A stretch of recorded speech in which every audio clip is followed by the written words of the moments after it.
Be gone! Be gone!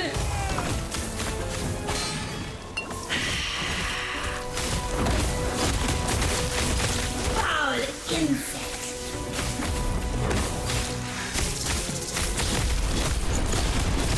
Be gone! This is your doom!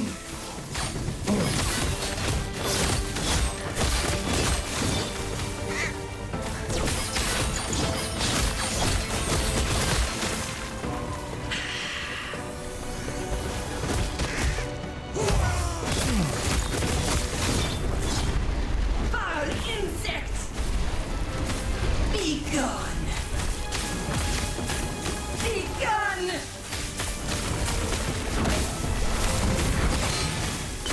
Foul insect!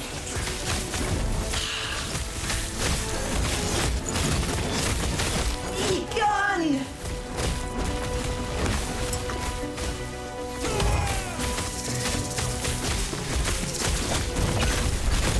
Foul insect!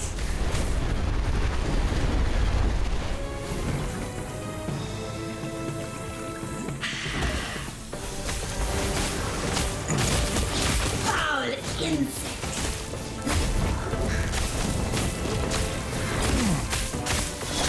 Be gone!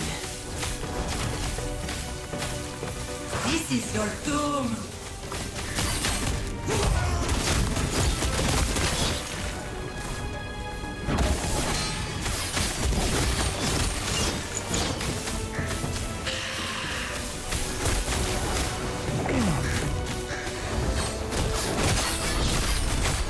Foul insect! Be gone! Be gone! Foul insect! Foul insect!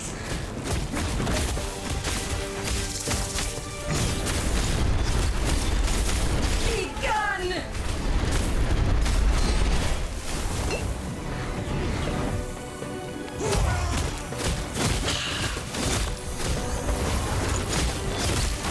Foul insect! Be gone! No! No! Get out of my mind! Get out!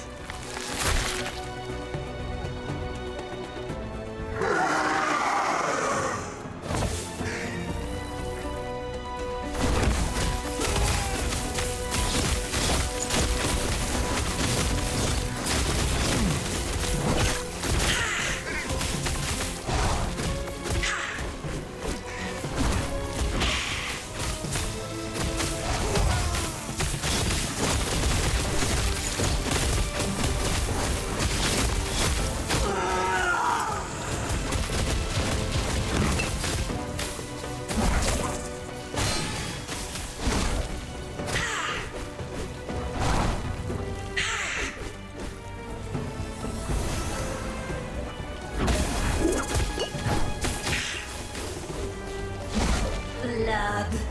More blood.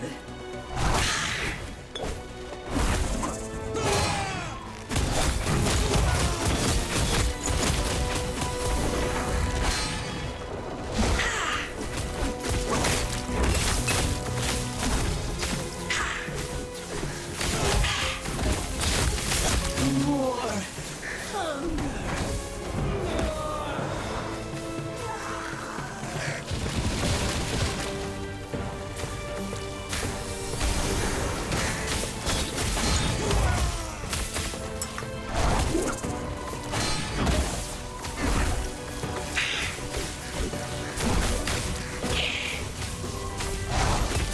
Blood. More blood.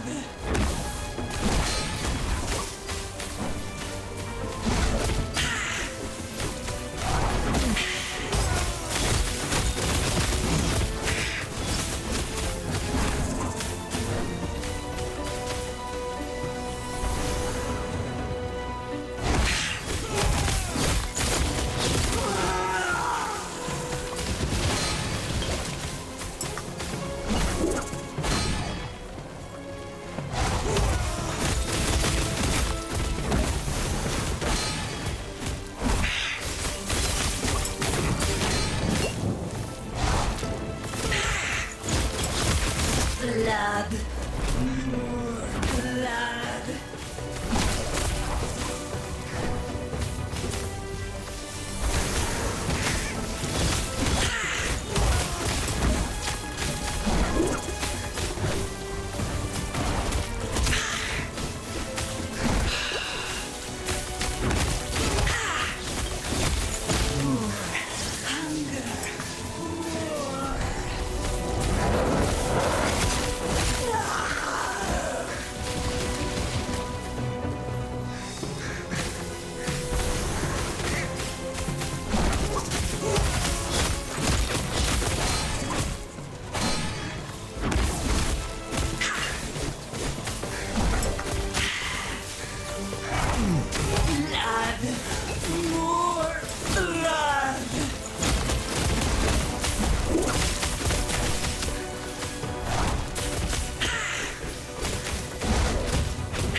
Blood, more blood. Blood, more blood.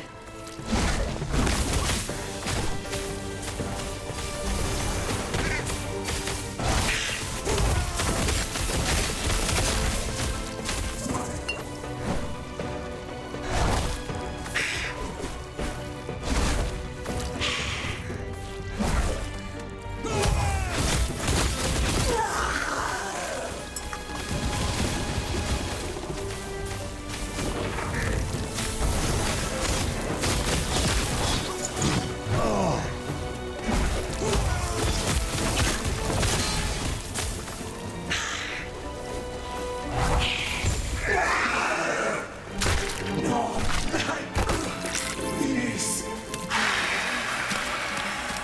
so hideous.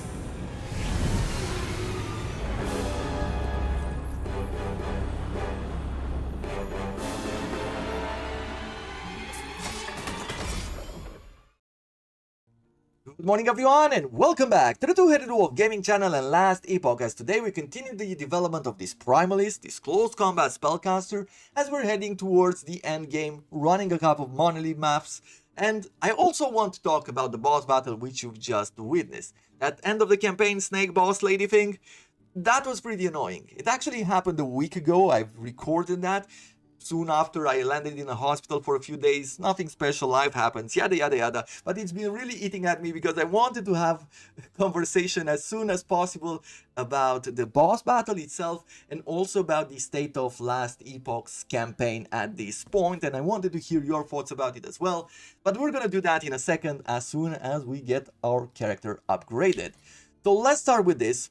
Now that I'm in the quote-unquote endgame, now that I'm level 60 and I'm starting to run a couple of good monoliths here and there, I'm also starting to get better gear. For example, this purple wand here, which provides us with plus 38 spell damage, 80% increased spell damage, 144% increased lightning damage, and an 89% freeze rate multiplier.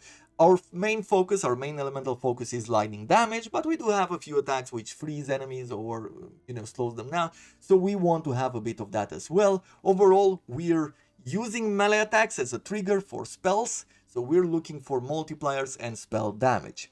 In the secondary weapon slot, I don't have anything special. I have this axe, which provides us with 102% increased lightning damage, a bit of minion spell damage as well, and a small chance to shock on hit.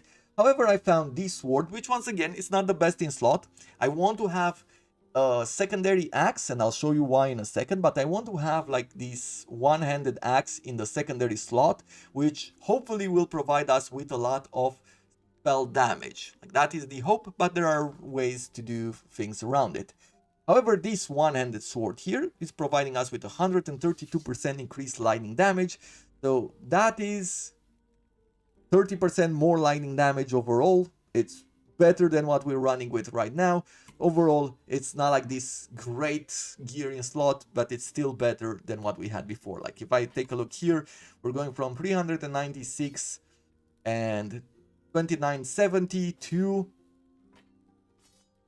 527 for melee and 3286. So that's an extra 300 attacks on spells and about 200 extra attacks on melee attacks. So that's pretty good. I like it. We're gonna keep that there. I have these gloves, which is also part of the faction which I chose. You can see there it's rank 2. I'm going to show you that in a second, but it provides us with a bit more armor, a bit more mana, some mana regeneration. Nothing too crazy overall, but I feel it's better than what we're running with right now. As far as resistances go for physical, even though we're losing 22%, it doesn't matter because we're overcapped either way. And then I have this helmet, once again, nothing too crazy, nothing too special, but it's going to give us a bit more armor, and then we can do that. I'm also looking, let's see, do we have the chance? We don't have the chance on this one to throw in some fire resistance, right? Right. This does not work here, but we could change the sword, however.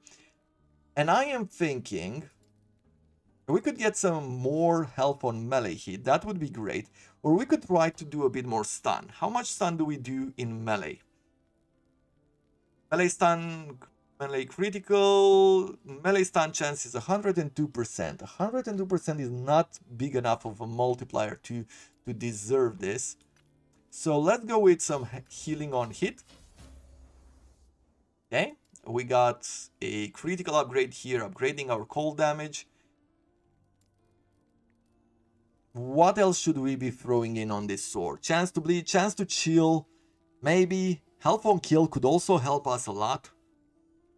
Some dodge rating, it's not going to increase enough for us. So I guess I'm not going to upgrade anything for now. We're going to leave the sword as it is, and then we'll figure out later on if we can throw something on it that might be much better. Okay, but there we have it. This is the gear. Once again, nothing too special. We're going to talk about and farm for some gear here in a second. Let's also talk about our level ups, and we'll start with our passives. As far as passives go, at this point, I was thinking to get maybe Swirling Maelstrom here. You have additional health and mana. I would like to have more health since I'm sitting in melee combat. And have a chance to cast Maelstrom when hit. So when we're getting hit, increase that chance to cast Maelstrom. And I feel like this is going to help us a lot if we start maximizing some of that potential. So let's do it. Let's throw all of our points here. We're going to try to maximize this. But overall, I feel like it's going to pay off pretty soon. And then we're going to go into our specialization. For Gathering Storm. Gathering Storm, melee attack, triggers Storm Bolts. But it needs Storm stacks in order to cast those Storm Bolts. So I'm trying to figure out how can I get more Storm stacks because it feels like I'm consuming a lot of them at the moment. One of the things which I would like is this Gathering Storm here has improved base critical strike chance per stack of Maelstrom on you from any source. Given that I'm getting with Warcry 4 stacks of Maelstrom from the start, that's 4%, plus everything else that triggers is going even further. The other thing that I want, and that's why I wanted a one-handed axe in our secondary slot, Gathering Storm deals additional spell damage per free melee damage on your equipped axe or mace. So if we have a really good one-handed axe with a lot of melee damage, this can turn into a great spell damage weapon, I guess, right? So we could do that. We could increase the storm stack chance here, like getting a few more of them. But to begin with, I am going to go in this direction. We're going to get crit chance, or no. Let's try this one.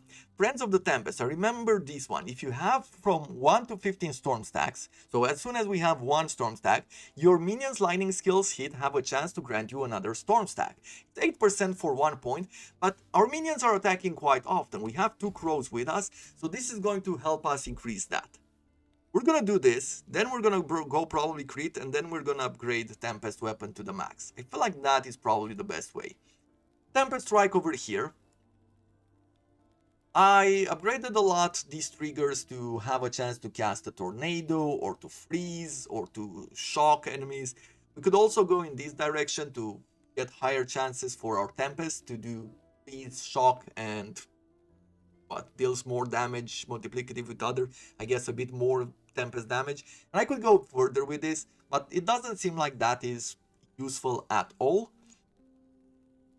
What I am thinking at this point is that I could go a bit further with this Gladiator of Lagoon. The melee hits grant you a stack of Gladiator of Lagoon for 8 seconds, which grants you and your minions additional spell damage, shared spell damage buff plus 2, and we can get plus another one and another one if we maximize this. And I guess getting a bit more spell damage wouldn't be bad.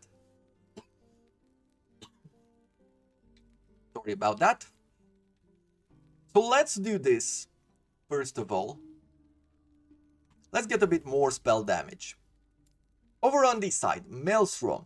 With Maelstrom, at this moment, I want to go to the left, right? I want to get the haste on 6 or more stacks, and I want to get the frenzy on 6 or more stacks, which increases cast speed and attack speed. So overall, this is going to buff us up a lot, and we are getting the stacks either way. So we can go in the left direction here and become a stronger character overall by having those. With Summon Storm Crows, I was thinking that maybe I want a bit of Armor Shred. We're not doing a whole lot of melee damage in total, so Armor Shred might not be great when we're doing the physical, but for one point I feel like it might help. In the future we might change our mind, but I'm going to have the Storm Crows start shredding armor. Especially on bosses, I feel like that is going to help us. When it comes to Warcry, I want to go Invigorate here. Warcry now also restores ally health for the same amount as from Breath of Eterra. The amount of healing is increased by healing effectiveness and is doubled if used while on low health. Crows are starting to die quite often, especially in certain boss battles. So I'm thinking that throwing this heal here whenever we're doing Warcry is going to help us, or help the crows stay in battle. Thus, the crows help us increase our spell damage. Thus, overall, it's paying off in the long run. And I think I'm going to do a bit more healing. Warcry now also restores health, so we're going to get with a bit of extra healing from 100 to 200. I think I'm going to maximize it to 300 because that's almost half our health, and that sounds pretty good to me. Good. As far as factions goes, I've gone with what the community, I guess before the release of the game, has called it solo self-found. Let's see, factions here. Right, there are two factions, Merchants Guild and Circle of Fortune. I am playing in offline mode. That's how I started because of the server problems. And I am going to go with Merchants Guild in offline mode with a future character just to see if it's still worth playing with it if you are not trading. But for now, we're in solo self-found. We're getting enemies, have 35% chance of dropping twice as many items. That sounds great. 45% chance for runes of ascendance to be preserved when used on an item that requires at least Circle of Fortune rank 1. And whenever an idol drops, there is a 25% chance for 2 or more to drop at the same time. Sounds pretty good. This is where I'm at. This is where I left before I left for the hospital. Happy to be back. I'm really looking forward to doing a bit more gameplay. It's Path of Exile. There's so many games that I want to play and I want to make videos about, and we're gonna have some fun. Make some dumb builds in Path of Exile. Let's see. What are we going to farm for next? One of the things which I really wanted is to go up here. If we take a look in the bottom right, you can see Echo Rewards, and we could get a bunch of idols. And I feel like idols could be very important for us because I don't have idols which really provide us with good bonuses. You know, I have, for example, 25% increased frequency of expanding storm stacks. This is helping us, right? It's expanding storm, causing lightning bolts to drop. That's the effect. The secondary effect, the Viper effect, does not matter for us. Over here, totem elemental resistance doesn't matter too much. You know, elemental resistance while transformed doesn't matter. We're not transforming, so this is pretty much useless. Overall, I don't have great idols. I feel like the first upgrade that I should be aiming for would be to get better idols. And we're gonna do it, and given that the faction that we have set ourselves here is also giving us a chance, a 25% chance to draw more of the same, more idols at the same time, sounds like it's the great combo. I've edited out the gold map, nothing good was in it. Let's go for the idols, that's what we care, that's going to upgrade our builds, so we're going to focus on that. Now let's talk about the boss battle.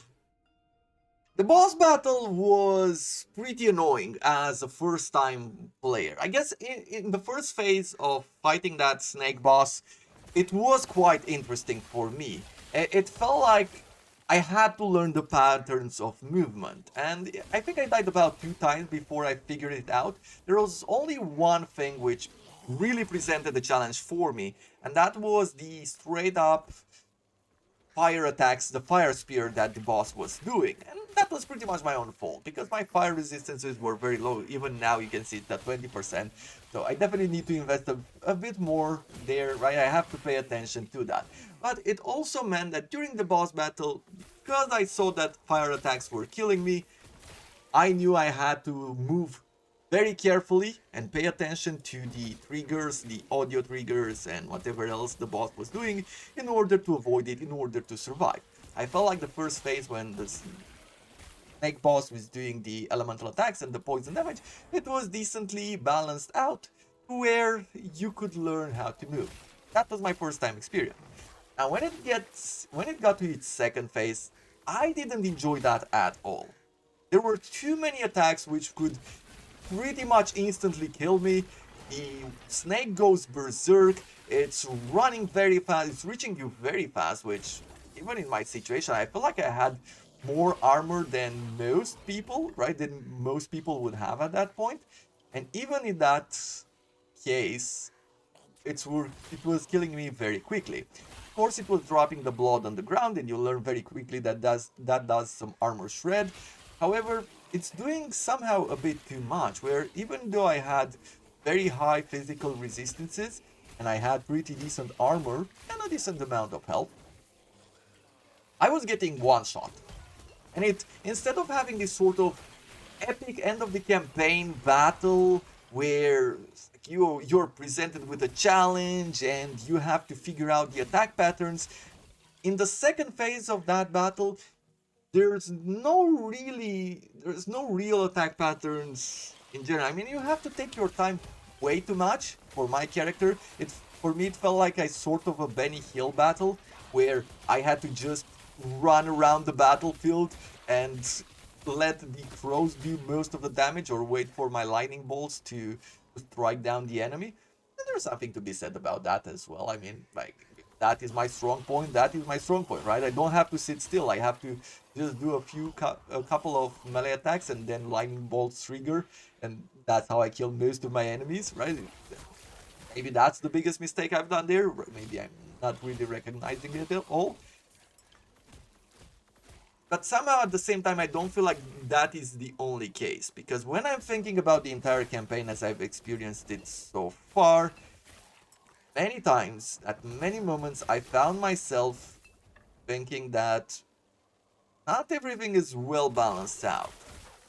I want to put this feedback out there and hear your thoughts about it, because the game is going to improve in time, and I'm guessing that more thoughts going in the same direction, more people discovering the same sorts of problems will in turn change the direction in which the game balance goes into, right? Throughout the campaign, you start in the beginning, you feel decently weak, because most of the enemies which you are fighting require a few hits for you to take them down. That is something which happens normally, right? You encounter a bunch of mobs, many times they are tanky, and even the squisher enemies take 2-3 hits to kill. Then you go into boss battle, you think, okay, that is the challenge, this is going to be at the level at which I'm at, I'll have to pay attention, I have to do everything very carefully, and then you reach boss battles. And the early boss battles are quite interesting, like there's all that fire damage and you have to avoid attacks, and you learn patterns, and there's AoEs which are very dangerous but very clearly marked out on the ground, so it's your own dumb fault if you get hit by one of those, and that's really nice. And then you get even further into the game, you continuously find mobs which are getting stronger and stronger, but you find bosses which barely scratch you. Like, they barely do any damage on you. I never felt so underwhelmed by bosses in a while. I guess I haven't played games in version 1.0, ARPGs in version 1.0 in a very long time, but it felt to me like in Titan Quest, there are certain bosses like the Centaur, yes, the Centaur General or something in Act 1. That Centaur is very tanky and he's using like this horn which regenerates himself. He puts down a banner, which once again is making him stronger, and it's super tanky. Like, he's not gonna kill you. You have enough strength there to take him down, but you just have to sit still, and I don't know, 2 minutes later you are actually, or 3 minutes later you are finally killing him. And that's annoying. That's not fun, right? So you have this kind of balance, a bit of a balance problem with some of the bosses. Okay, let's get out of this map. We've gathered everything we wanted. Then you move into this final boss. Like, you, as you go forward, let's try to look at a few of these idols first. It doesn't seem like there's anything here. After this episode, what I will be doing is that I'll spend some time making a loot filter, and I'll talk about it as soon as we return. Yeah, at the end of the episode, I'm working on a loot filter, and I'll explain it during the next episode. Let's see, some critical strike, no. Potion health converted to ward, poison, stun chance and physical damage, chance to bleed, poison, aspect of board, we don't care. What else do we have here? Multiplier while transform, we don't care. Spell damage, minion spell damage, and increase the aspect of the links. Aspect of the links we don't have, but spell damage sounds good to me. Then we have cold damage per active totem. Not gonna do a whole lot for us. Plus 4 melee physical damage with Swarm Strike and Locust, and some extra lightning and cold damage. Okay, well, let's see what we can do here. This one provides us with Healing Nova when hit, 4% chance, but that's about it. So we can replace these two from the start. Then for this one, we require 4 slots. Let's see. Increase critical strike chance. A bit of elemental resistance could be good. Fire resistance is necessary because I am lacking a lot of it. This one is not important anymore, I would say. Totem elemental resistance and all that. So we can move some of these around. Like so. And we're doing a puzzle now. And let's see. Physical resistance. Physical resistance. I don't think we care about most of this at this moment. And more physical resistance. Increased frequency of expanding storm. I did like that one.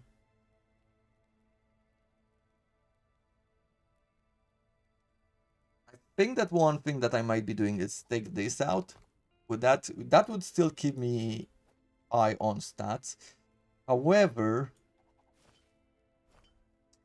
not the greatest, right? We're gonna do this. We're gonna need this slot open. We're gonna throw this one in.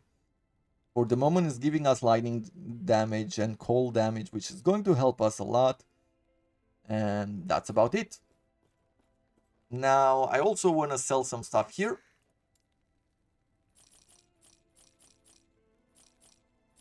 Don't care about any of this. Don't care about this armor either. I do care about this bell though. Poison and cold resistance. Increased void damage, don't care, but 15% elemental resistance, 30 armor. So we're losing about 30 armor, but other than that, and a bit of lightning resistance, but other than that, we're getting pluses all around. Yeah, I feel like this is slightly better. Yes. So we're gonna stay with that, and we're gonna sell the rest here. There we go. What do we have in this chest? This reward, we got nothing that we care for. Good. Let's see, what do we want to go for next? A few runes I wouldn't care for. Glyphs might be interesting to have. I am thinking axes, right? Rare axes. Let's go for this one. We want that secondary weapon. If we can get a really good axe, that would be awesome. And we're getting some extra experience here as well. Let's do this. But getting back to the balance. Once you fight through those bosses which barely scratch you, then you once again reach places like the desert, for example, where mobs, like the weakest mobs, you get swarmed by 4 to 8 scorpions, and all of a sudden you're getting one-shotted because, well, you learn, right? You don't have poison resistance, that's your own damn fault, but it happens very quickly. it doesn't give you a whole lot of time to react. It pretty much kills you. Well, let's say that's your own fault. You fix it. You go forward, you fight a few bosses which are starting to become once again tougher, then you meet another boss which pretty much doesn't do any damage to you. Then you encounter the octopus, the big one, the god thing, which I found to be fun because once again you are learning its attack patterns and everything is pretty clear on what you have to do or how you have to move and all that, and I enjoyed it. I felt like that was a sort of a learning lesson of what to expect in the future. But even from that boss, right, where it gives you plenty of opportunity to regenerate and avoid attacks and all that, that is mechanically adept. That is something that you can learn. That is something that you can overcome through skill. When it came to this snake, when you get to this end boss, it feels like the damage is stacked against you by the numbers only. Like it's made to many times one-shot you or make you die very quickly on each and every one of your weaknesses. And I didn't like that. I know that instead of going for the endgame boss, you could at any point go through the monolith. As soon as you reach your ascendancy, right? As soon as you reach level 16, you can go and start farming monoliths. And maybe that is the thinking behind the game. But I felt like I like the campaigns, I like following campaigns as sort of a stepping stone. And if that is sort of a stepping stone, reaching that endgame boss without preparation in any way feels disappointing, feels deflating. Like you are not ending strongly. You had to farm, you had to figure other things out before reaching it, and there's nothing to prepare you for it. And I feel like that is a loss for the campaign in itself. How quickly have we melted that mage, huh? Remember when we were struggling with those? Well, not anymore, because we are really strong. Yeah, and that's about it. That's how I felt about the boss battle itself. I am curious to hear your thoughts about it as well. What did you think about it? I've heard that there are people, or at least some people, brag that they've never died to it. Maybe they have, maybe they haven't. I'm sure that someone who has farmed monoliths before getting to that boss is probably pretty well prepared. And there might be able to, if you stack a lot of resistances and you stack a lot of armor, I am sure that you can survive both phases without much of a problem. We're gonna continue. There's not much of this map left. When I found the experience shrine, the map ended. So what am I going to upgrade here? I don't need more Maelstrom at this point. 20% is good enough. It feels to me like the better choice somewhere here is either to increase the cast Stormbolt on melee damage, although 30% is pretty good. We could get a lot more attunement, which would give us a lot of power for all of our skills. And I'm also looking at spell damage here. Anything with spell, let's look at spell. So cold damage, spell lightning damage, minion lightning damage, all of these add to lightning damage. Increase spell damage per active totem, no, we don't care about that. And let's look at the prime list.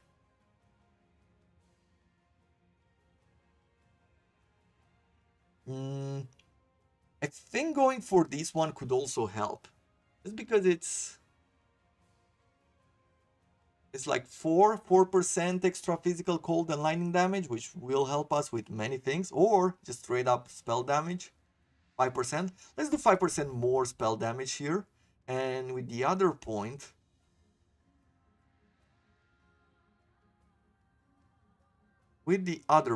I think I am going to go in this direction. We're going to get 2 more here, and then I'm going to start investing in something like this. Here we are in the final map, looking for some axes. As you can see, I am doing pretty good as far as damage goes. Most of the time I'm just using Gathering Storm, but whenever needed I'm using the Tempest Strikes and doing a lot of damage. Like some of those lightning bolts or the tornadoes really taking out squishier enemies, leaving the stronger ones to take some damage over time, or all sorts of effects. I like how this turned out, especially with Warcry, giving us the possibility to cast these huge stacks of Maelstrom. Sounds or feels very powerful. Most of the time, I'm looking forward to upgrading Maelstrom to a point where I could be getting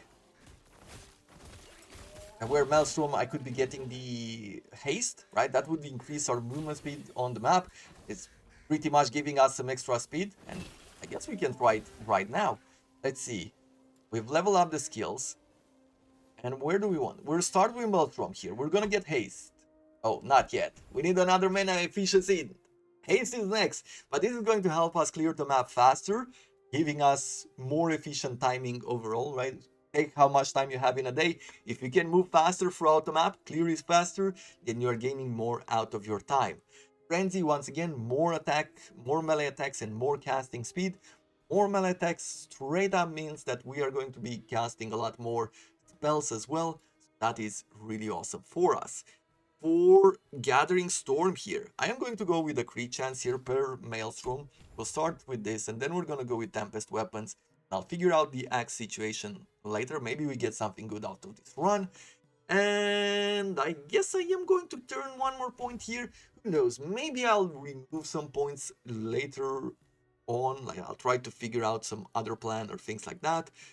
What else do we want? We want our crows to pretty much help us, right? In the long run.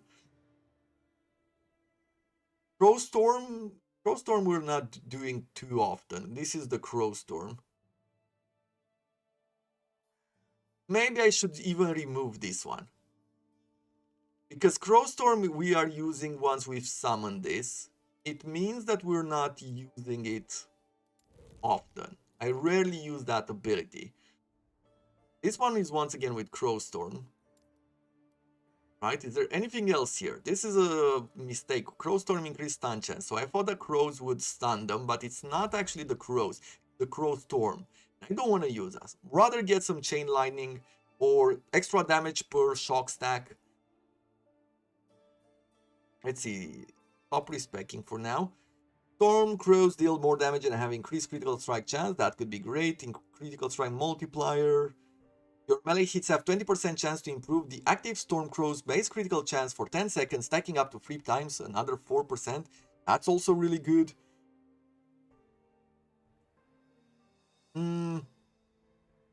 Other than that, there's not a whole... I could make them heal us. I could make the Stormcrows fly and heal us with good berries there. Good berries... This also takes the effect of the Silver Berries node. This is the Silver Berry where we get wards. Do we want them to heal us? Is that something that we really care for? I think getting a bit more cast speed would mean that they have a higher chance to throw aspect of the crow on us, increasing our spell damage. So we can do a bit of that. That's about it.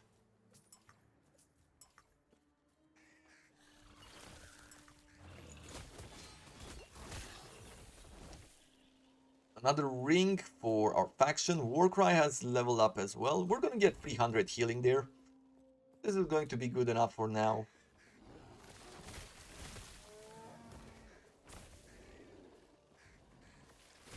And I think the next thing which I will want to invest into on Maelstrom will probably be increase frailty or increase freeze damage. Like just pushing that further and further to stop them in their tracks like that. Every second that we are gaining, it's going to be good for our damage.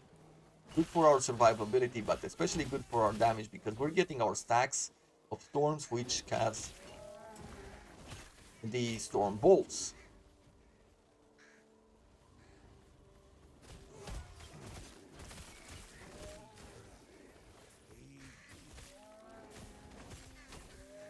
I like that even at this portion of the game, the XP gain is beautiful. Okay, we're done with this map.